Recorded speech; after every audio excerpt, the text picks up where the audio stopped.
قیامت کے دن جب تک اللہ تعالیٰ 4 سوال نہیں کر لے گا کسی انسان کے قدم اس کی جگہ سے نہیں ہٹیں گے. اللہ تعالیٰ ایک ایک کو بلا کے 4 سوال ضرور کرے گا. حدیث پاک کا مفہوم ہے کہ وہ یہ جو سورج ہے نا اس ٹائم 9 کروڑ 30 لاکھ میل کی بلندی پر ہے اور قیامت کے دن جو ہوگا وہ 100 نیزے پر ہوگا. آقا علیہ السلام فرماتے ہیں سر ایسے کھولے گا جیسے چولہے پہ ہانڈی کھولتی ہے اور خطرناک وہ تپش ہوگی سورج کی. آپ صلی اللہ علیہ وآلہ وسلم فرماتے ہیں کہ انسان اپنے اعمال کے مطابق اپنے پسینوں میں ڈبکیاں کھا رہا ہوگا. یعنی کسی کے اتنا پسینہ ہوگا کہ ٹخنوں تک ہوگا, اس کا خود کا اتنا پسینہ کہ ٹخنے اس کے پسینے کے اندر ہوں گے. کسی کے اتنا پسینہ خود کا ہوگا کہ گھٹنوں تک پسینہ ہوگا, کسی کے کمر تک ہوگا, کسی کو اتنا پسینہ آئے گا جس کے بہت اعمال خراب ہوں گے کہ وہ اپنے پسینوں میں ڈبکیاں کھا رہا ہوگا.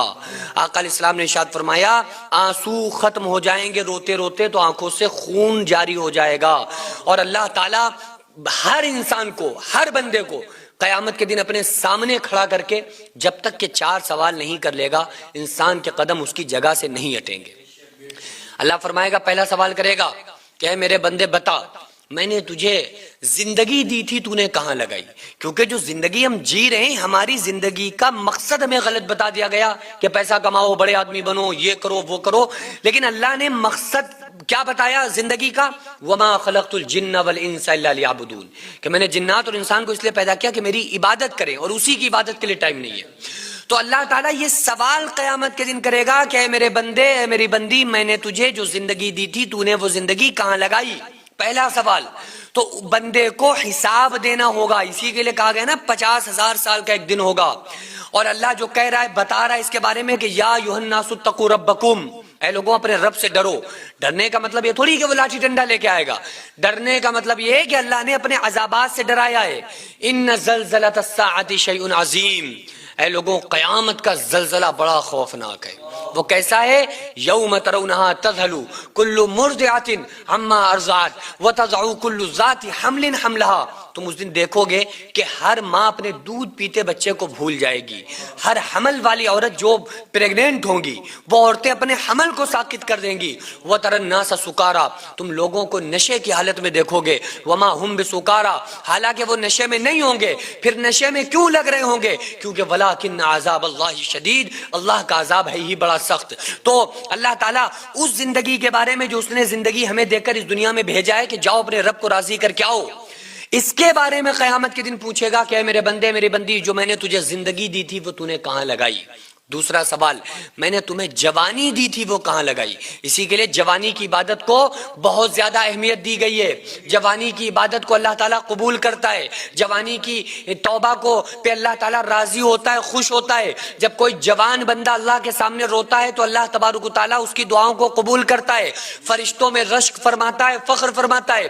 تو اللہ اسی جوانی کے بارے میں پوچھے گا کہ راتیں کیسے بتائیں, وہ دن کیسے گزارے, جو زندگی اور تمہیں جو جوانی دی تھی اس جوانی میں جب تمہاری جسم میں طاقت تھی, جب تمہارے باڈی میں طاقت تھی اور جب تمہارے باپ کی کمر جھک چکی تھی تو باپ کا سہارا بن کے زندگی گزاری تھی, یا اپنی دنیاوی رنگینیوں میں رہ کر تکبر اور گھمنڈ کے ساتھ اور عبادتوں کو چھوڑ کر اور رات میں فحاشی اور مکاری کے ساتھ زندگی گزاری تھی. آج اللہ تعالیٰ وہ یہ سوال کرے گا قیامت کے دن اور اس کا جواب ہر بندے کو دینا ہے.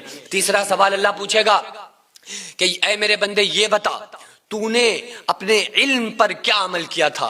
جو ہم نے تجھے علم دیا تھا, جو ہم نے تجھے سمجھ دی تھی, جو ہم نے تجھے فہم دیا تھا, سوچنے کے لیے سمجھنے کے لیے جو تجھے دماغ عطا کیا تھا, تو نے اس کے مطابق تو کیا عمل کر کے لایا ہے؟ دکھاؤ, آج میرے پاس دکھاؤ مجھے کیا عمل لے کر آئے ہو. تو جو کروڑ پتی لوگ, پیسے والے, جنہوں نے کچھ نہیں کیا, پیسے کی طلب میں زندگی اور دن اور ایام گزرتے گزرتے گزرتے وہ قبر تک پہنچ گئے. قرآن کہہ رہا ہے الہاکم التکاثر حتی زرتم المقابر, کہ لوگوں تمہیں مال کی طلب نے اتنا اندھا کر دیا یہاں تک کہ تم قبروں میں پہنچ گئے. اللہ فرما رہا ہے تم دیکھ جان لوگے ان قریب ثم کلا سوف تعلمون, تم ان قریب جان لوگے. اور اللہ فرما رہا ہے کہ تمہیں مال کی طلب نے ایسا گونگا بہرا بنا دیا کہ تم آخر کار تم قبر کے اندر پہنچ پہنچ گئے لیکن تمہارے مال کی طلب کم نہیں ہوئی. تو اللہ پوچھے گا کہ جو میں نے تمہیں علم دیا تھا تم نے اس کے مطابق کیا عمل کیا تھا, پیسہ دیا تھا تم نے غریبوں کا حق نکالا تھا نہیں نکالا تھا, زکوٰۃ ادا کی تھی نہیں کی تھی, غریبوں کا خیال کیا تھا یا نہیں کیا تھا. اور چوتھا سوال اللہ یہ پوچھے گا کہ اے میرے بندے میری بندی یہ بتا کہ تم نے مال کہاں سے کمایا تھا اور کہاں خرچہ کیا تھا. آج اللہ کے سامنے اس بات کو تمہیں کلیئر کرنا پڑے گا. قیامت کے دن اللہ سوال کرے گا اور اس وقت تک انسان کے قدم اس کی جگہ سے نہیں ہٹیں گے. انسان ننگے پاؤں ننگے سر ننگے جسم بغیر ختنے کے جس حالت پہ پیدا ہوا تھا اسی حالت پہ اللہ تعالیٰ بندے کو کھڑا کرے گا قیامت کے دن اور کہے گا ہمیں تو یہی نہیں پتا ہوتا ہے کہ ہم نے پرسوں کیا کھایا تھا, ہمیں یہی نہیں پتا ہوتا ہے جو آج ہم خرچ کر رہے ہیں ہم نے کمایا کیسے تھا, حلال کمایا تھا حرام کمایا تھا. آج جو ہم خرچ کر رہے ہیں اسراف خرچ کر رہے ہیں یا ہم ایمانداری کے ساتھ ٹھیک ٹھاک خرچ کر رہے ہیں ہمیں تو یہی خبر نہیں ہوتی. لیکن قیامت کے دن اللہ تعالیٰ ایک ایک دنیا کی ایکٹیویٹیز جو ہیں ہماری اس کے بارے میں اللہ تعالیٰ قیامت کے دن سوال کرے گا اور ہر بندے کو اس کا جواب دینا پڑے گا. اسی تیاری کروانے کے لیے اللہ نے انبیاء علیہ السلام کو دنیا کے اندر بھیجا. وما ارسلناک الا مبشرا ونذیرا, اے میرے محبوب صلی اللہ علیہ وآلہ وسلم ہم نے آپ کو خوشخبری سنانے والا اور ڈرانے والا بنا کر بھیجا ہے. آپ مومنوں کو ایمان والوں کو جو آپ کے بتائے ہوئے باتوں پر عمل کریں ان کو جنت کی خوشخبری سنا دو, اور جو لوگ آپ کی باتوں کو نہ مانے انہیں ڈرا دو عذاب سے, قیامت سے, آخرت سے, قبر سے, جہنم کے بارے میں انہیں بتاؤ اور ڈرا دو کہ اگر تم نے اللہ کی بات نہ مانی تو ان زلزلۃ الساعۃ شیء عظیم, جو قیامت کا زلزلہ ہے وہ بڑا خوفناک ہے. اس دن نیکوں کو اور بروں کو اللہ الگ کر دے گا. قرآن میں اللہ فرماتا ہے سورہ یاسین میں 23ویں پارے میں وَامْتَازُوا الْيَوْمَ أَيُّهَا الْمُجْرِمُونَ, قیامت کے دن مجرموں کو الگ کر دیا جائے گا. نیکوں کی صفیں الگ ہو جائیں گی اور مجرمین کو الگ کھڑا کر دیا جائے گا کہ یہ مجرم ہیں, یہ جہنمی ہیں, انہوں نے اللہ اس کے رسول کو ناراض کر کے دنیا